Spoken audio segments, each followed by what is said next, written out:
नमस्कार, मैं हूं कृतिका और पेश है आज के प्रमुख हलचल। अब हलचल विस्तार से।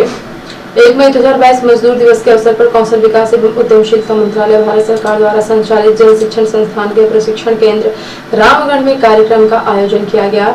इस अवसर पर श्रमिक महिलाओं के सम्मान के साथ साथ संस्था द्वारा प्रशिक्षित महिलाओं को सफलता का प्रमाण पत्र वितरित किया गया।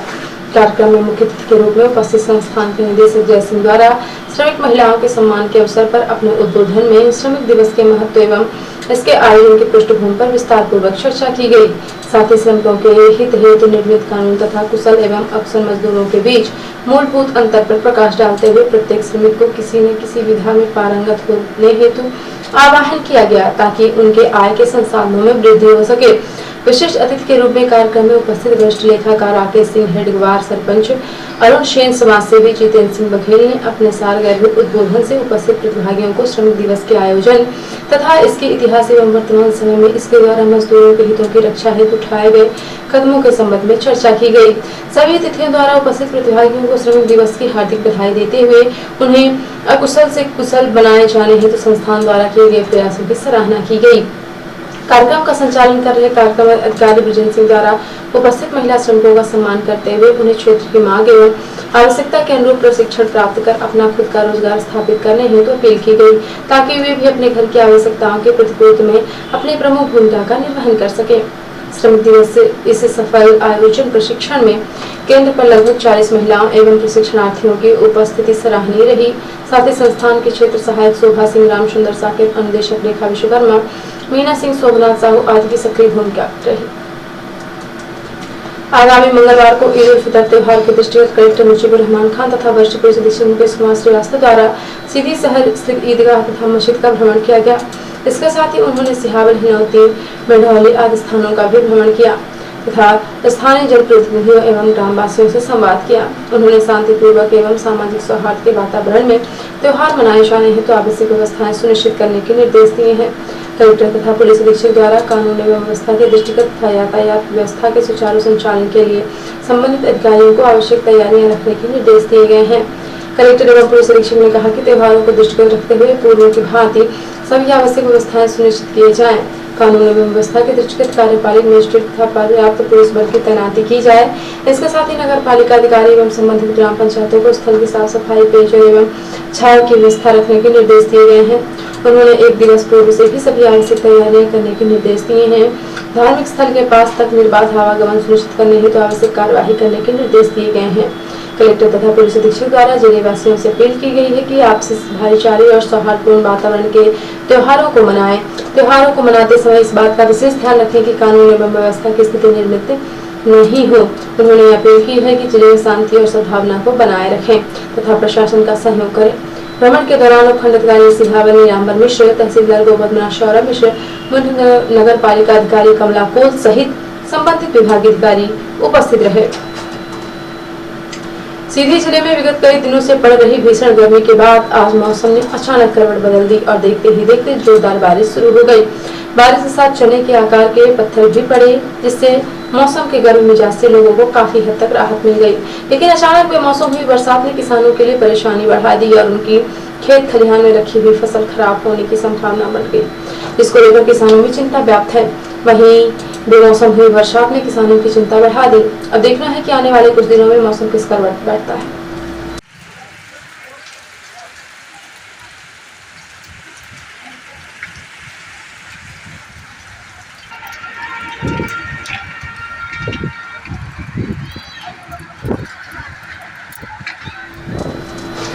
मई दिवस यानी मजदूर दिवस विश्व भर में श्रम की साधना करने वाले सभी श्रमिकों के लिए मनाया जाने वाला एक दिन है।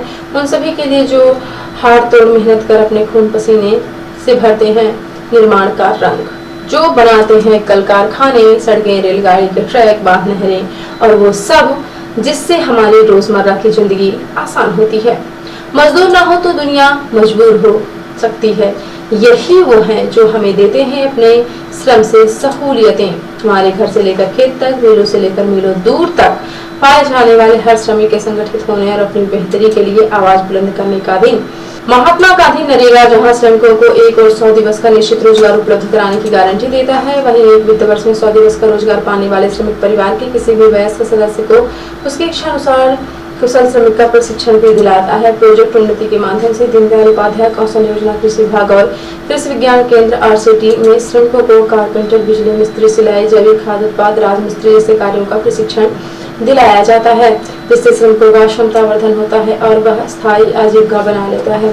सीधी जिले में 2,73,000 श्रमिक पंजीकृत है, जिसमें 1,17,000 महिला श्रमिक है, 2,13,000 सक्रिय श्रमिक है।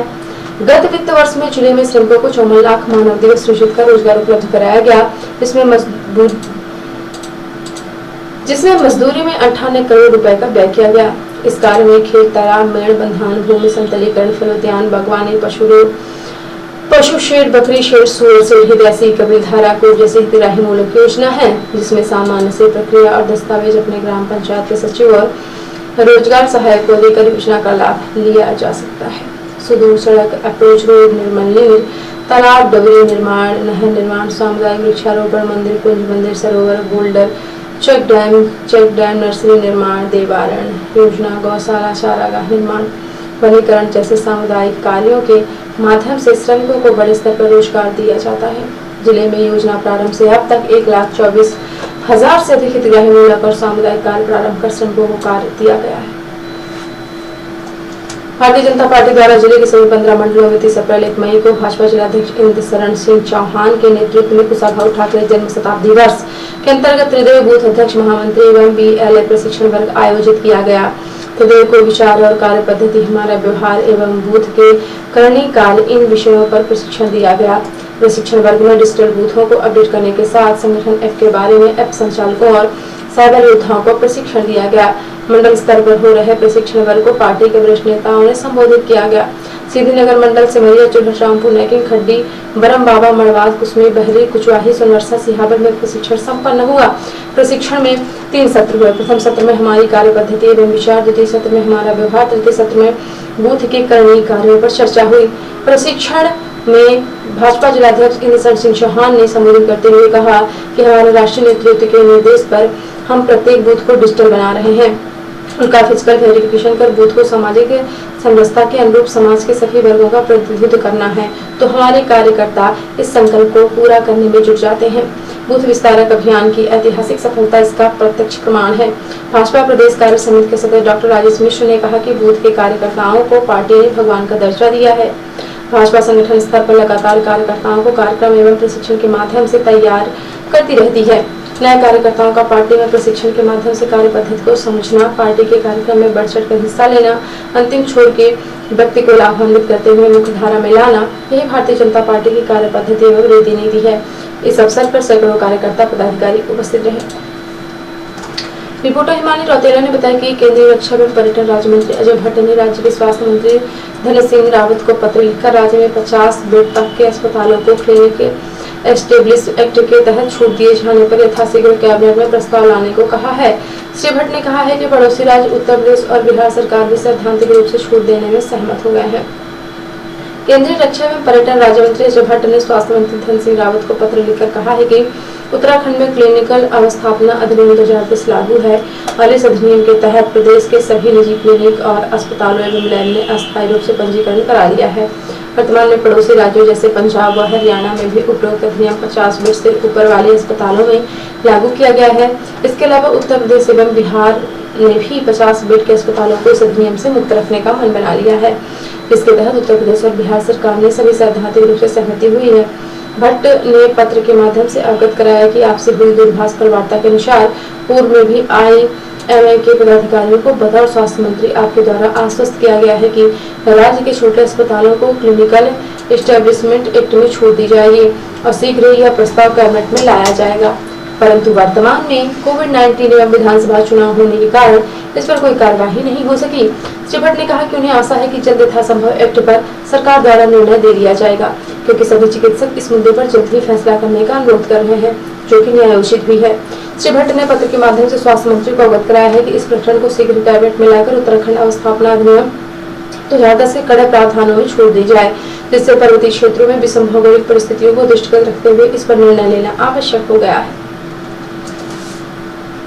और पैसे प्रादेशिक हलचल, सत्ता में लौटे तो पुरानी पेंशन स्कीम बहाल होगी। कमलनाथ बोले 2023 में कांग्रेस की सरकार बनी तो इसे कोई नहीं रोक सकता। साइंटिस्ट के घर मिले नोटों के बंडल। सतना में ईओडब्ल्यू ने तख्त पर बिछा कर गिने 30 लाख 7 करोड़ की संपत्ति का हुआ खुलासा। सागर में चाकू अड़ाकर डंपर ड्राइवर हेल्पर को लूटा। पुलिस ने 7 आरोपियों को पकड़ा। शराबो अयासी के लिए करते थे वारदात। और भोपाल में प्रेमी ने खुद को जिंदा जलाया, छोड़कर चली गई थी प्रेमिका, उसी के घर के सामने आत्मदाह। और पैसे राष्ट्रीय हलचल, बांग्लादेश में हिंदू नेताओं को परोसी बीफ, इफ्तार पार्टी में नहीं था दूसरी डिश का इंतजाम, सोशल मीडिया पर मचा हंगामा। गुजरात पहुंचे केजरीवाल के आरोप, भरूच में कहा भाजपा ने किया स्कूलों का बुरा हाल, हमें मौका दो, नहीं सुधारे तो भगा देना। देश में गहरा है बिजली संकट, हफ्ते में 3 बार पीक पावर सप्लाई का रिकॉर्ड, फिर भी पावर शॉर्टेज 10.77 GW पर पहुंची। और अमेरिका के आगे फिर गिर गया पाकिस्तान, कहा मदद मिले तो चीनी प्रोजेक्ट्स को रद्द कर देंगे, लगातार हो रहे बलूच हमले। तो ये थे आज की प्रमुख हलचल। यदि आप न्यूज फेसबुक पर देखते हैं तो पेज को लाइक और फॉलो करें, यूट्यूब पर देखते हैं चैनल को लाइक और सब्सक्राइब करना बिल्कुल ना भूलें। आप किसी भी न्यूज को तत्काल पढ़ने के लिए लॉगिन करें www.ntvnews.com। सीरी एवं बिंद की प्रत्येक न्यूज का अपडेट अपने फोन पे पाना चाहते हैं तो आप प्ले स्टोर से हमारा app NTV media news download करें और जुड़े रहें अपने आसपास के समस्त गतिविधियों से एनटीवी मीडिया न्यूज के साथ। नमस्कार।